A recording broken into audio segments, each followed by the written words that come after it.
네, 이제 사도신경 우리 강해를 5번째 진행하고 있습니다. 이제 지난주에 예수님에 대한 첫 번째 우리 강의를 함께 나눴고요. 이제 오늘 예수님에 대한 두 번째 시간을 가지려고 하는데요.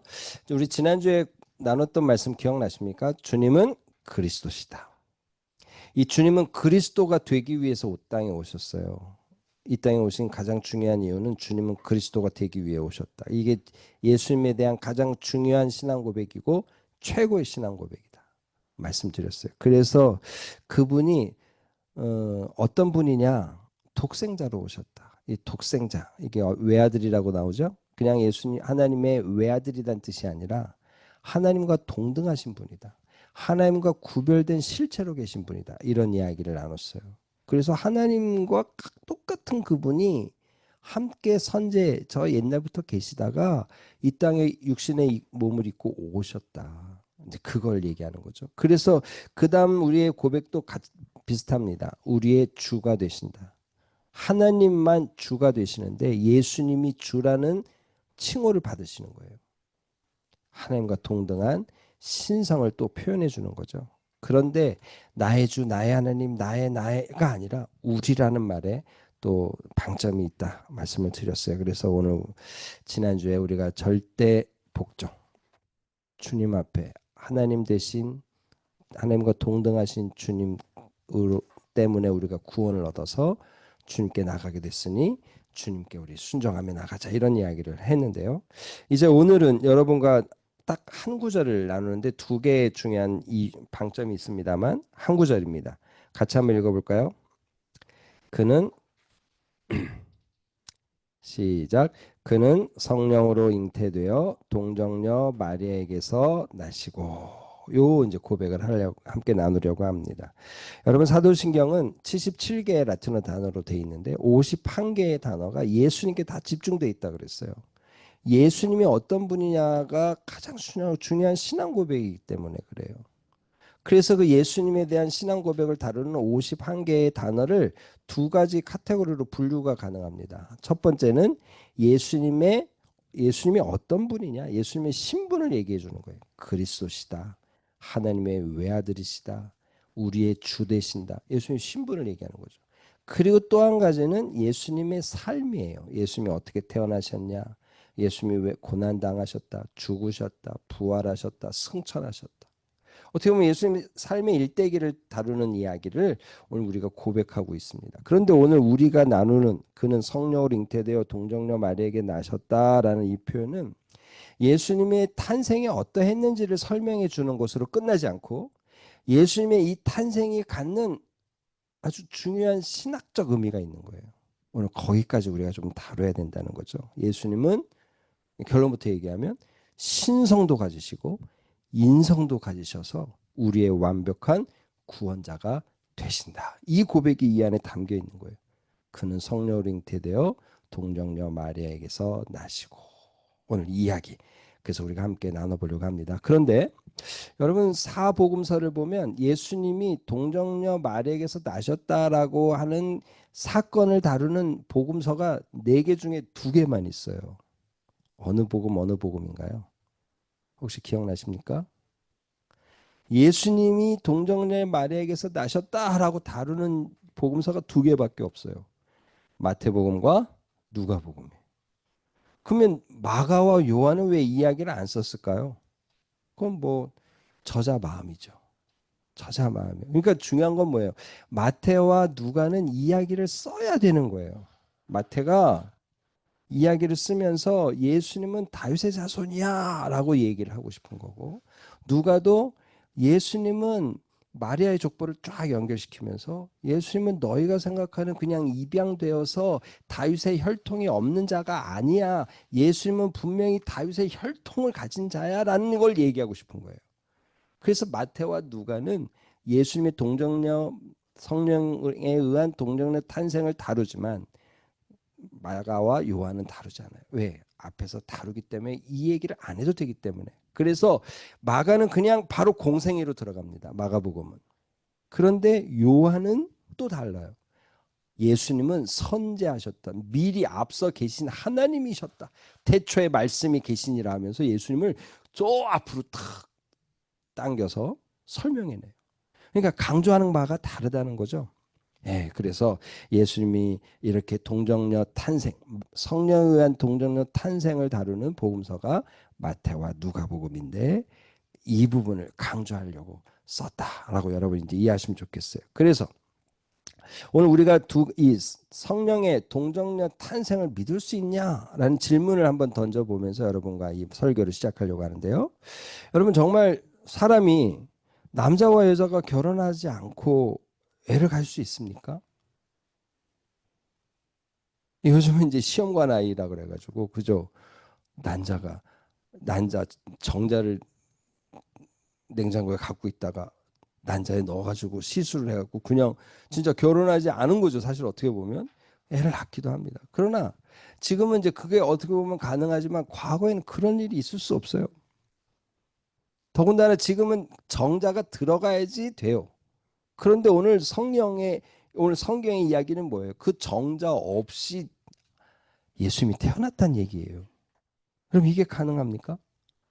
이게 불가능한 거예요. 그러니까 성경을 읽는 많은 불신자들이 정말 많은 이 성경의 내용 중에 부딪히는 부분들이 있지만 성령에 의한 동정녀 탄생의 이 부분에 가서 이게 가능해? 이건 불가능하지. 어떻게 이런 걸 믿으라고 이렇게 질문하는 거예요. 여러분 이런 질문을 할 때 여러분은 질문을 들을 때 뭐라고 대답하시겠습니까? 네가 믿음이 없어서 그래. 믿음이 들어오면 믿어질 텐데. 이럴 수 있겠죠. 그런데 여러분 오늘 이 부분에 대해서 성경은 이게 믿을 만하다라는 근거를 몇 가지로 제시하고 계세요. 한번 여러분 그 얘기를 잠깐 나눠볼까요? 여러분 첫 번째는 뭐냐면 마리아예요. 여러분 마리아, 여러분이 마리아인데 갑자기 하나님의 사자가 탁 오더니 네가 애를 낳을 거다 그러는 거예요. 그런데 애를 낳는 과정이 뭐예요? 애를 낳는 과정이 뭐냐면 네가 지금 정원한 요셉과 관계 속에서 애를 낳는다가 아니라 성령이 너에게 임해서 성령을 통해 애를 갖게 될 거라고 얘기하는 거예요. 이거 어떻게 믿어요? 여러분 믿기가 어렵죠. 여러분 한번 이제 말씀 한번 볼까요? 누가복음 1장 35절 36절입니다. 천사가 대답하여 이르되 성령이 내게 임하시고 지극히 높으신 이의 능력이 너를 덮으시리니 이러므로 나실 바 거룩한 이는 하나님의 아들이라 일컬어지리라. 보라 내 친족 엘리사벳도 늙어서 아들을 배웠느니라. 본래 임신하지 못한다고 알려진 이가 이미 6달이 되었나니. 지금 애를 갖겠다고 하는 선포가 있을 때 마리아가 아니 어떻게 그게 가능합니까? 나는 남자를 알지 못하는데요. 나는 아직 결혼도 안 했고 나는 아직 동정녀예요. 지금 그 말이에요. 근데 내가 어떻게 애를 낳아요? 그러니까 하시는 말씀이 뭐예요? 성령이 내게 임하시고 지극히 높으신 이의 능력이 너를 덮을 거다. 애를 낳는다. 하나님이 하신다는 거죠. 근데 이 연약한 마리아의 믿음을 세워주려고 지금 누구를 예시한 거예요? 내 친족 엘리사벳도 늙어서 아들을 배웠느니라. 완전 애를 가질 수 없는 상태예요. 할머니예요. 근데 애가 들어서는 거예요. 봐라. 하나님이 하시면 된다. 이걸 가르치신 거죠. 여러분 그러니까 이제 마리아가 뭐라 그래요? 주의 여종이오니 말씀대로 이루어지이다. 여러분 여기 포인트예요. 마리아가 인정하는 거예요. 마리아가 그걸 받아들인 거예요. 동정녀 탄생의 실체 어떻게 보면 주체가 되는 마리아가 하나님의 말씀을 받아서 그 말씀이 이루어질 걸 기대하는 믿음으로 바뀐 거예요. 그리고 실제로 자기 뱃속에서 태기가 올라오더니 뱃속에서 아이가 자라는 걸 보게 되는 거예요. 여러분 또 하나의 사람은 누굴까요? 요셉이죠. 아니 정혼만 했을 뿐이지 아직 신혼의 어떤 그런 시간을 못 보냈는데 갑자기 마리아가 배가 불러오시는 거예요. 여러분 이걸 본 요셉이 어떻겠어요? 이건 정말 큰 배신감 아니겠습니까? 그러니까 심각한 거예요. 근데 이 요셉은 마음이 좋은 사람이에요. 지금 이 여인이 악한 짓을 했다고 고발해서 돌 맞아 죽게 할 수도 있어요. 그런데 그렇게 하지 않아요. 어떻게 해야 될까? 그냥 가만히 끊어야겠다라고 생각하는 그때 천사가 또 나타나는 거예요. 한번 볼까요? 마태복음 1장입니다. 19절 20절. 이거 한번 읽어볼게요. 시작. 그의 남편 요셉은 의로운 사람이라 그를 드러내지 아니하고 가만히 끊고자 하여 이 일을 생각할 때 주의 사자가 현몽하여 이르되 다윗의 자손 요셉아 내 아내 마리아 데려오기를 무서워하지 말라 그에게 잉태된 자는 성령으로 된 것이라. 이 분명하게 쓰고 있는 거예요. 마태복음에서는 요셉의 관점에서, 마가복음에서는 마리아의 관점에서, 누가복음에서는 마리아의 관점에서 분명히 쓰여지는 거예요. 여러분들 중요한 건 뭐예요? 지금 마태가 하나님의 선사자의 이야기를 듣고는 그래요? 내 여인 마리아가 이상한 짓을 한 게 아니군요. 하나님의 어떤 뜻에 의해서 하나님의 성령의 능력에 의해서 생긴 아이군요. 오케이. 내가 받겠습니다. 하고 결혼해요. 그리고요. 그 아이가 태어나기까지 합방을 안 해요. 여러분 이건 진짜 믿음이죠. 이건 믿음이에요. 여러분 지금 마리아가 믿고 요셉이 믿었어요. 그리고 그들이 자기 몸에서 자기 아내의 몸에서 확인된 일이에요. 그런데 그걸 지금 마태가 기록하고 누가가 기록해서 이건 역사적 사실이야 라고 쓰고 있는 거예요. 그런데 오늘 이 기록이 200년 300년 지난 후의 기록이 아니에요. 마태나 누가나 다 예수님 돌아가시고 30년 40년 후에 기록한 글들이에요. 그렇다면 예수님 당시에 있었던 이 많은 사람들이 증인들이 있는 거죠. 저 마태가 잘못 썼네. 저 누가가 거짓말을 썼네. 시비 걸 수 있는 거예요. 시비 걸 수 없을 만큼 정확한 사실이었다는 거예요. 믿음이 가는 거죠. 여러분 오늘 동정녀 탄생의 이 이야기는 역사적 사실이라는 거예요. 신화가 아니라는 거예요. 여러분 그래서 초대교회 사람들이 이미 예수님이 육신으로 태어나셨다라는 사실을 다 입으로 고백하고 있었어요. 두 번째죠. 우리 한번 볼까요? 빌립보서 2장 7절 8절로 한번 읽어보겠습니다. 시작. 오히려 자기를 비워 종의 형체를 가지사 사람들과 같이 되셨고 사람의 모양으로 나타나사. 주님이 하나님이신데 하나님의 본체시나 하나님과 동등됨을 취할 것으로 여기지 아니하시고 이 땅에 오셨다는 거예요. 사람의 몸을 입고 오셨다는 거예요. 그것을 하나의 시적인 문구를 만들어서 초대교회 성도들이 외우고 있었어요.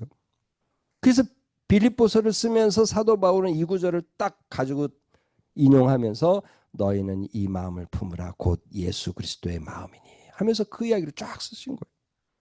초대교회 성도들은 예수님이 이 땅에 육신을 입고 오셨다는 걸 믿고 있는 거예요. 근데 그냥 남자와 여자의 결혼해서가 아니라 오늘 마태가 얘기해 준 대로 누가가 얘기해 준 대로 동정녀로 오셨음을 고백하는 거죠. 그런데 이런 고백이 110년 AD 110년 이그나티우스라고 하는 초대 교부의 입에서도 동일한 고백이 나옵니다. 한번 또 같이 볼까요? 유진아. 같이 한번 읽어보겠습니다. 시작. 우리 하나님 예수 그리스도는 마리아의 모태에서 성령에 의해 잉태되었다. 그러니까 여러분 이거는 지금 예수님이 돌아가신 게 AD 0년에 예수님이 태어나셔서 33년 정도에 돌아가셨다고 치면 아직 100년이 채 안 된 시점이에요. 그때 초대교회 성도들은 다 믿는 거예요. 예수님은 어떤 분이라고요? 우리 하나님이라고. 근데 예수님이 어떤 분이라고요? 마리아의 모태에서 성령에 의해 잉태된 분이라고 이미 고백하고 있는 거예요. 여러분 그들이 고백하고 있는 게 다 미쳤죠. 그들이 어떻게 그런 걸 믿습니까? 그들은 이렇게 된 사람들이에요. 여러분 이렇게 말할 수 없는 거예요. 왜요? 오늘 이런 고백은 목숨을 거는 일이에요. 목숨을 거는데 잘못된 어떤 사상에 의해서 목숨을 건다? 쉽지 않은 일이죠. 오늘 그런 믿음의 고백들이 있었다는 거죠. 여러분 그렇다면 무엇을 우리에게 가르쳐 줄까요?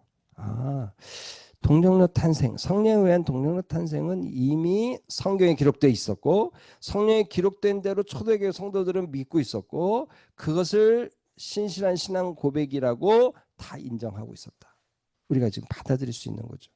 근데 여기서 또 하나 우리가 좀 재미있게 볼 거는 뭐냐면 여러분 이 그리스 로마의 신화를 보면 하나님 신적인 존재가 자기 몸을 그냥 인간 남자의 몸으로 바꿔가지고 여자를 꼬셔서 어떻게 해요? 애를 낳는 일들이 있었어요. 그러니까 반신반인의 어떤 존재들이 그리스 로마 신화나 세계 신화에 보면 나옵니다. 근데 그건 신화죠. 그러니까 그런 신화의 이야기하고 오늘 이 지금 마태복음에 누가복음에 등장하는 예수의 동정녀 탄생도 이건 신화에 불과하다라고 우리가 얘기할 수 있느냐? 지금 제가 살펴드린 것처럼 그러기 어려워요. 그래서 이 신화학자들이 이 부분을 가지고 연구를 해본 거예요. 그런데 무슨 결론이 내려졌냐면 한번 볼까요? A.N. 시윈 화이트라는 사람이 이런 이야기를 했어요. 같이 한번 읽어볼게요. 시작.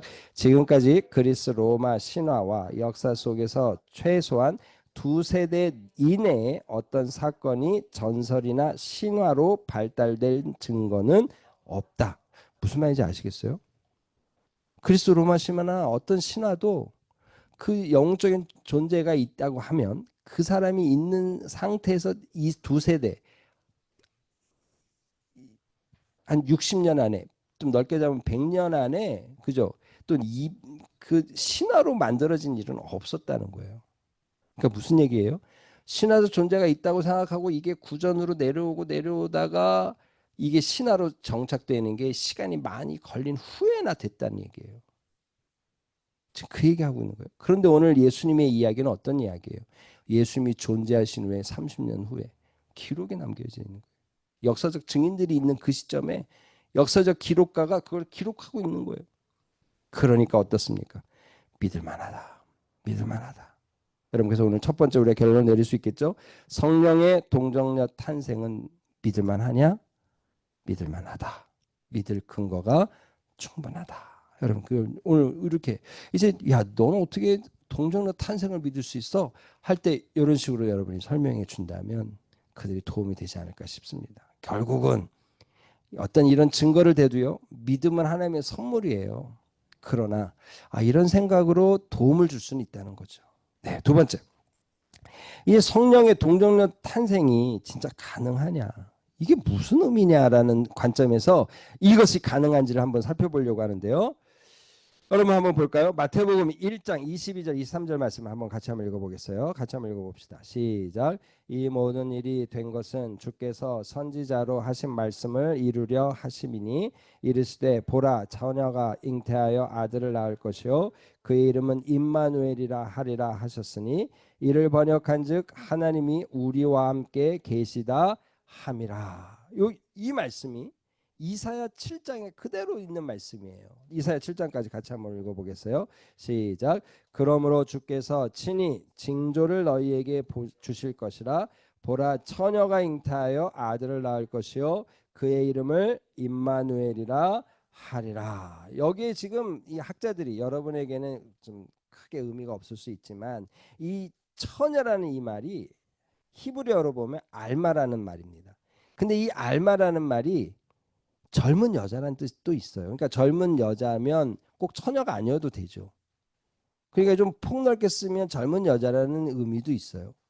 그런데 재미난 건 뭐냐면 이 처녀라는 말이 구약에 7번 정도 등장하는데 다 결혼하지 않은 수처녀를 의미할 때 알마를 쓰고 있어요.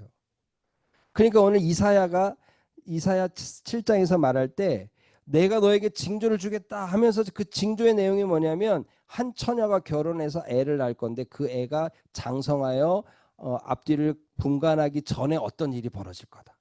그 어떤 일이 벌어지는 걸 보면 하나님께서 이스라엘과 유다와 함께하는 걸 알리라.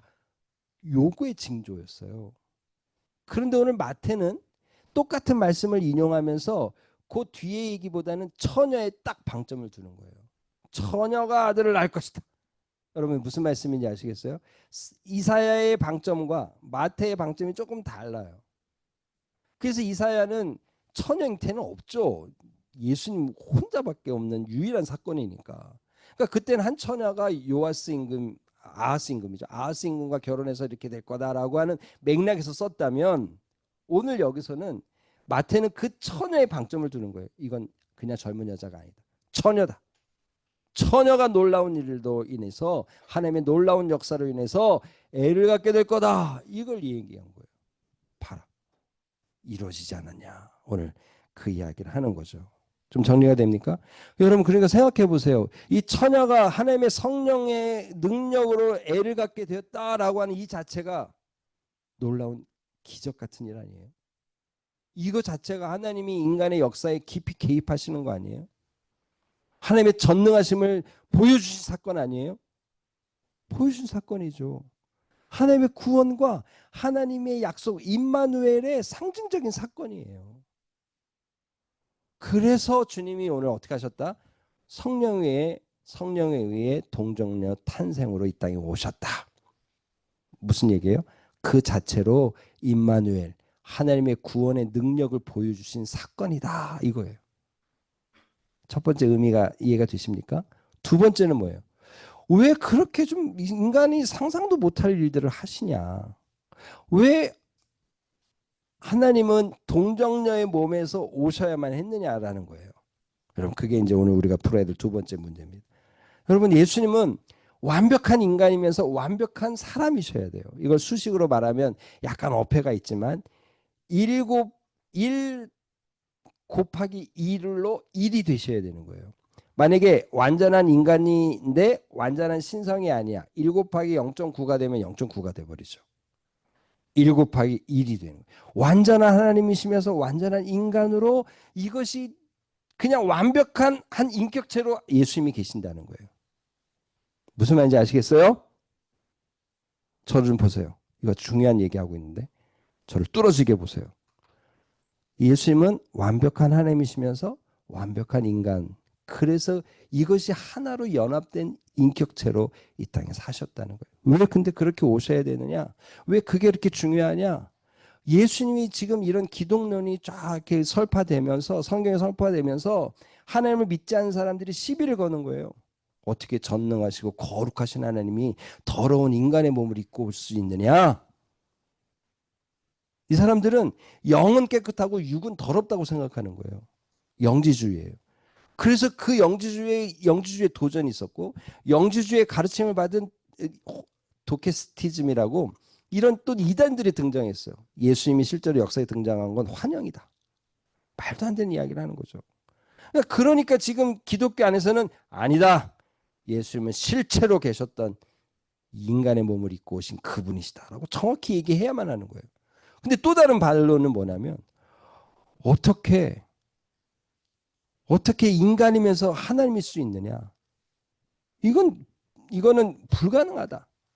인간은 인간이지 하나님일 수 없다. 신성을 부인하는 또 이단들이 등장하는 거예요. 아니다. 예수님은 하나님이시다. 예수님은 하나님이시다. 얘기해야 되는 거예요. 근데 왜 두 가지 인성이 예수님에게 같이 있어야 됩니까? 여러분 제가 여러분에게 설교하면서 여러 번 말씀드렸죠? 왜 이게 같이 있어야 돼요? 오늘 인간의 죄는 피조물 어느 것도 대체할 수 없어요. 이 인간의 죄를 대신할 수 없어요. 양을 10,000마리 정도 드리면 한 인간이 속죄가 될까요? 그것도 안 되잖아요. 어떤 한 사람은 10만 마리, 200만 마리도 양을 소유할 수 있어요. 그 양을 다 죽일 수도 있어요. 자기 거니까. 그러니까 이게 대속이 안 돼요. 그러면 가장 존귀한 피조물인 인간을 대속할 수 있는 존재가 있다면 누구겠어요? 하나님밖에 없는 거예요. 그러니까 예수님이 독생자이신 그 하나님 모습 그대로 오셔서 인간의 대속물이 되셔야 되는 거예요. 인간 갖고는 안 돼요. 내가 평생 죄를 안 지은 깨끗한 인간이다. 그래서 내가 모든 일을 대속하겠다. No. 그 한 사람이 아무리 깨끗해도 그 한 사람은 한 사람뿐이에요. 온 인류의 죄를 감당하기는 어려워요. 하나님이 오셔야 되는 거예요. 그러니까 예수님은 하나님이셔야지 인간의 죄를 다 지기에 자격이 생기는 거예요. 예수님 하나님이 아닌 그냥 인간으로 오시면 그 죄값을 치를 수가 없어요. 그러면 예수님은 왜 인간이 되셔야 돼요? 완벽한 인간이 되셔야 될 이유가 어디 있어요? 그 예수님이 인간이 되실 때 이 죄값인 죽음을 감당할 수 있는 거예요. 인간이 살면서 경험하는 모든 고난을 친히 감당할 수 있는 거예요. 환영처럼 하나님이신데 그냥 환영처럼 오는 건 다 쇼일 뿐인 거죠. 예수님 완벽한 인간이 되셔서 인간이 어떤 인생을 사는지 임마누엘로 경험하시는 거예요. 그리고 그 고난스러운 인생을 사시다가 인간의 죄를 짓고 인간이 짊어져야 될 그 죽음을 다 경험하시기 위해서 어떻게 하셨다고요? 인간의 몸을 입으신 거예요. 여러분, 그래서 예수님이 동정녀 탄생, 성령에 의한 동정녀 탄생이라는 이 정말 기가 막힌 하나님의 지혜가 될 수 있는 이 사건을 연출하신 거예요. 만드신 거예요. 정리가 되십니까?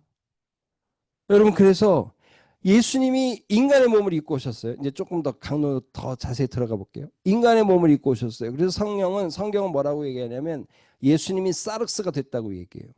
육체를 입으셨다. 근데 예수님의 사륵스는요, 죄가 없는 사륵스예요. 죄의 가능성조차가 없는 사륵스예요. 여러분, 그걸 오늘 성경은 이야기하고 있고 지금 기독교 안에서 그것을 믿음으로 받아들이고 있어요.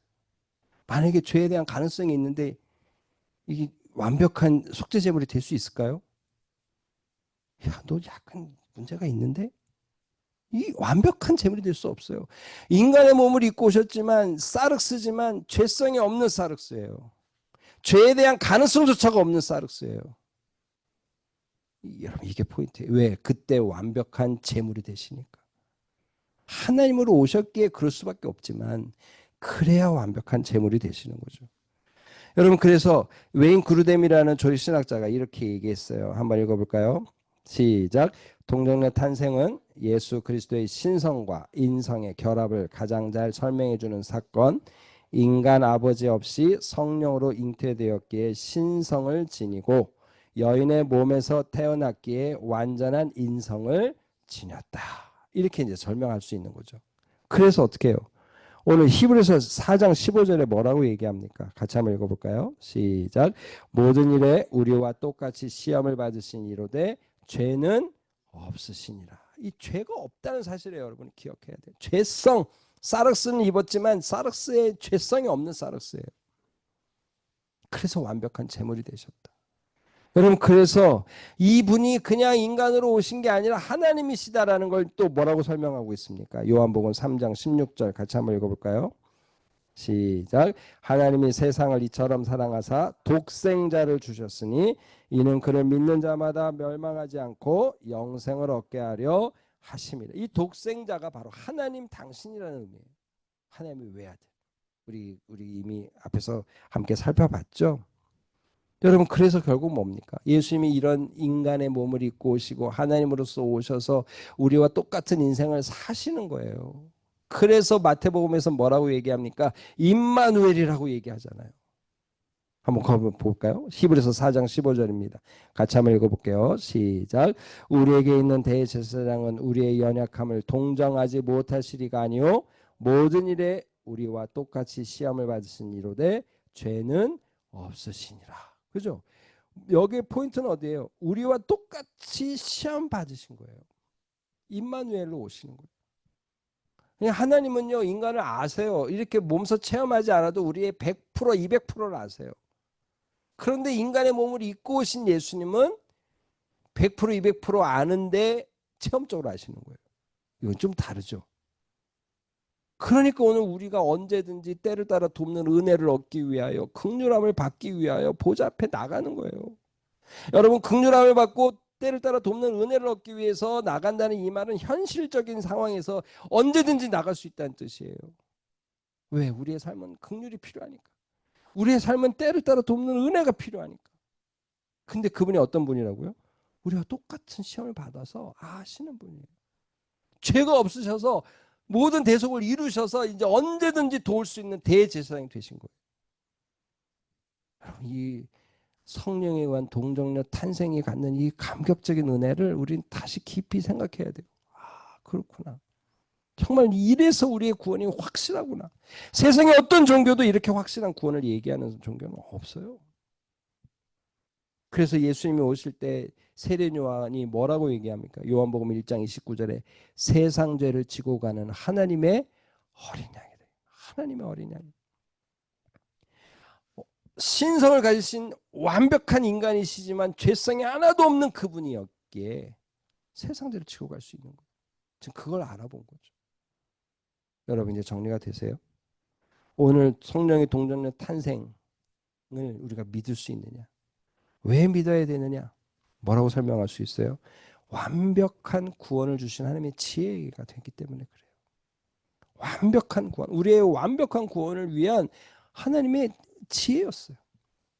어느 신화에도 이렇게 완벽한 이야기를 설명한 얘기는 없거든요.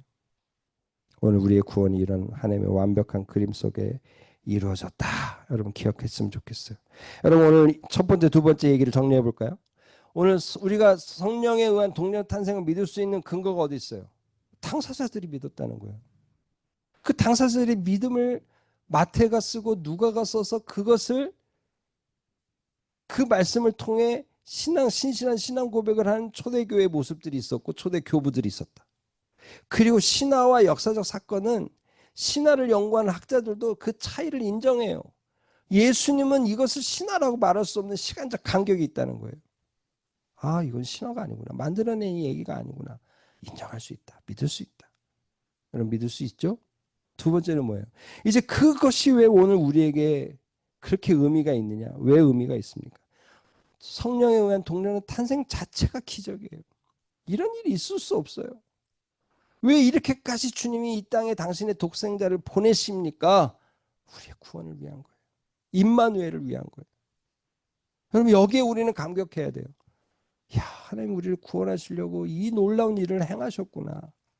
그 놀라운 일의 주인, 어떤 주체로서 예수님이 이 땅에 오셨구나.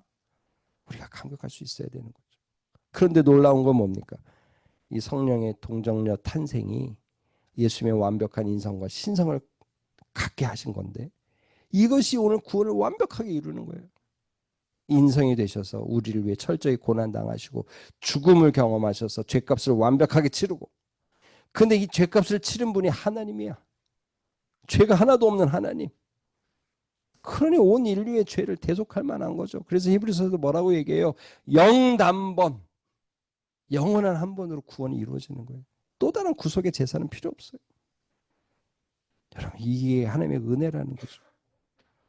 여러분 그래서 어때요? 이제 오늘 이런 믿음의 이 사건을 경험한 오늘 우리가 내리는 결론, 우리가 마음에 새겨서 마음에 간직할 교훈은 무엇입니까? 첫 번째는 그 주님의 낮아심을 배우는 거예요. 겸손을 배우는 거예요. 우리 히브리서 2장 5절 7절 한번 읽어볼까요? 2장 5절 7절입니다. 시작.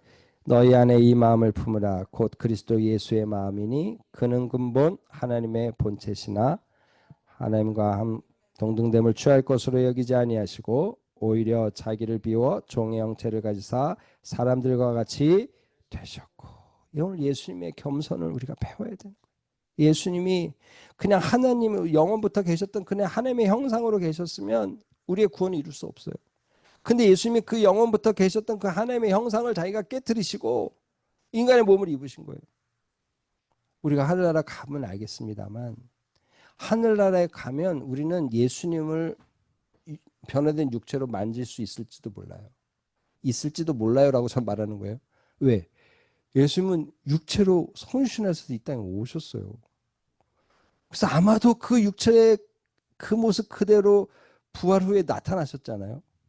제자들을 만지시고 음식도 같이 먹으시는 육체가 있으셨잖아요. 변화된 육체지만.